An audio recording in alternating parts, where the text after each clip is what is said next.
Bank of America head of global commodities and derivatives research, and I will say knows this area like no one else. Thank you so much, Francisco, for being with us. Give us your sense right now about where oil prices are and where the supply-demand balance is. Thanks for having me, David. It's great to be with you again. But I'll say that we are now seeing inventory declines in the oil market to a tune of around 1 million barrels a day, which is about 1% of the overall demand picture. So that means that demand is exceeding supply. It's roughly about 1%. Francisco, can you hear me? Yes, I can hear you. Sorry. It's your audio just came. Let's try that again. Go ahead. Okay. All right. So we are seeing demand at around 100, a little under 100 million barrels a day. Supply is running about a million barrels a day under that. So we are seeing inventory declines. It's been the case now for over a year and a half since OPEC curtailed production in May and June of last year, that we've seen a rebalancing of markets. But now we're going into winter and things are getting interesting because we have other energy commodities like natural gas and thermal coal that have spiked, and that's creating substitution back into oil. And then, of course, the Biden administration is also reopening U.S. air travel to the world, which is going to create even more demand. So the market's tightening. It's been tightening for a while. We could double the deficit into the winter months, maybe triple it, and that's the reason why prices for oil are going up. But still, remember, oil looks like a bargain when you look at European natural gas, over $200 a barrel of oil equivalent. So let's talk about that substitution you just referred to between oil on the one hand and natural gas on the other. I've heard conflicting things. Some say, yes, a power plant can, to some extent, some power plants switch over to coal or to fuel oil in order to power themselves. Others saying it's very difficult to do. Is there really substitution? Well, not within a plant specifically, but for a utility that has the ability to switch, that has different plants, they surely can do it. We also have seen a spike in natural gas prices in the Dutch market, in TTF, the benchmark for the European continent, that will likely attract liquid natural gas to the region. By the way, remember, David, China has mopped up pretty much all of the world's liquid gas in the past 6 months because they had a shortfall of energy there. And importantly, I think the one factor now that's a little up in the air is how many factories and businesses are going to shut down with these very high prices. And I spoke to the CEO of a major company last week. He was telling me, the price of the products that I sell in Europe are basically 25-30% below the cost of producing them because of this big energy spike. And so we're looking at potentially demand rationing, as well as hopefully in the case of Europe, a signal that also brings some supply to the region. Well, I want to come back to supply to the region because that might involve Russia. I'm not sure, but I think people are talking about that. But when it comes to oil, give us your best guess about where we're headed in terms of price. We've heard $90 a barrel from other people. Where do you think we're heading? So we've had a $100 target on oil prices since June of this year, and we had it for next summer with a view that the driving season this year would take us to $75 a barrel, and then another big surge in international travel, particularly air travel, next year would take us close to 100. But this seems to be rolling forward a little bit because of the what's going on in gas and coal, as I mentioned, and also because the risk of a cold winter, in the case of oil, could add an extra 500,000 barrels a day of demand, or about half a percentage point, which again would increase the current deficit by about 50%. So that's where we are. We think that there's a risk that we spike above $100 a barrel.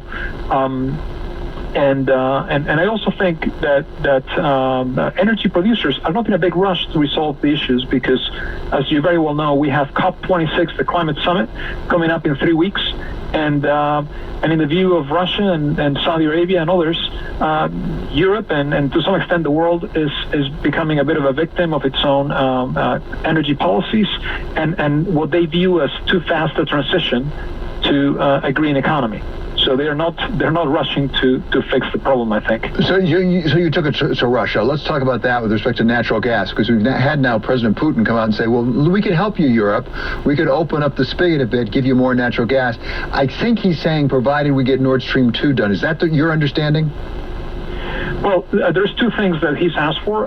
One is Nord Stream 2. The other one is that the Europeans start to buy gas on an oil linked basis, which used to be the traditional format historically. So these are the two things that Russia would like to get. Look, I mean, I think it's part for the game. I think Europe either some of these policies get relaxed, or it's going to be hard to meet demand for gas in the winter. And also, there's those that question whether Russia actually has enough gas to supply the deficit in Europe. Because remember, the deficit in Europe is coming on the back of liquid gas, as I mentioned, all going to China. But also, the second factor that people often don't mention much is that domestic supply in Europe of gas is down 10% year on year because we've stopped investing in hydrocarbons, and just the output is falling. And these fields decline quickly if you don't put money into them, David. Well, I'm glad you raised that, because it takes us back to COP26, I think, because it feels like the Biden administration and others, particularly in Europe, are sort of going in two directions at the same time. They want to have fewer hydrocarbons used. They really want to take it down to zero. At the same time, they need a lot more natural gas and, yes, even oil to make sure their homes are heated and that their vehicles can move. I mean, how do we balance those two things? It's a tough one, right? Because I think one of the bigger challenges with the net zero plans that we have for 2050, and I think the International Energy Agency has been very vocal about it, is that we don't have all the technological tools to make this happen. We are counting on technology that will probably not be available until 2030, 2040 to decarbonize by 2050. And we are taking very big steps. So if you're an energy producer at this point, David, you're producing oil and gas, you look back at the last 6-7 years, returns haven't been great. Everyone knows this, right? I mean, the stock market has been led by technology, hasn't been led by energy. Energy is in the worst performing sector of the S&P. So that's your history. And then when you look forward, you're like, well, I don't know if my energy demand in 10 years for oil is going to be 110 million barrels, 100 or 90 or 80, because I don't know how many electric vehicles are going to be sold. Natural gas has a very similar problem. Depending on which path we choose to decarbonize, gas is either a really bad hydrocarbon or a transition fuel that's really going to help and remain integral to the energy supply of the world for the next 2 or 3 decades. So that's where we are. Francisco, this is such a great point. As an investor, and I mean either an investor in stocks of energy companies, or if you're an energy company yourself determining investment in terms of capital investment, how do you make long-term decisions? Because as you pointed out, a lot of these things really require long-term investments. How do you make a long-term investments where it could be 0, it could be 100?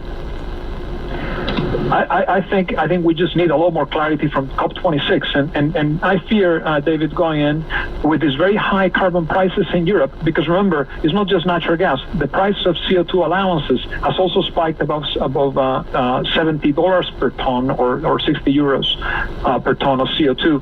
European companies are complaining. The negative margins that Europeans are facing are not just the result of high natural gas prices; they're also a result of high CO2 prices. It is cheaper to produce abroad and bring into Europe, and so either we start putting climate tariffs in place, which I think would probably do more damage than good to global trade, or we come up with some solution on COP26. But we don't have a lot of time, and that's, I think, the bigger issue. If COP26 ends up being a failure, I think you can see a big re-rating of energy forwards potentially here, because the world will realize that maybe we can't decarbonize this fast, and we just need a lot more investment, and maybe that leads to more investment.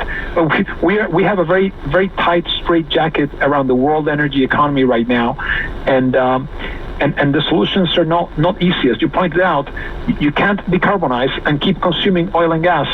You can't decarbonize and boost your thermal fuel generation like China has by 14% this year to meet the 30% surge in global trade that we've seen in the past few months, because we just printed all this money and gave it to people, and people are spending it, and the economy is booming. And so I think energy conservation has to play a bigger role in the discussion on decarbonization. Francisco, this was so terribly helpful, as it always is, I must say. Francisco Blanch, he's Bank of America, head of global commodities and derivatives research. Coming up, the bank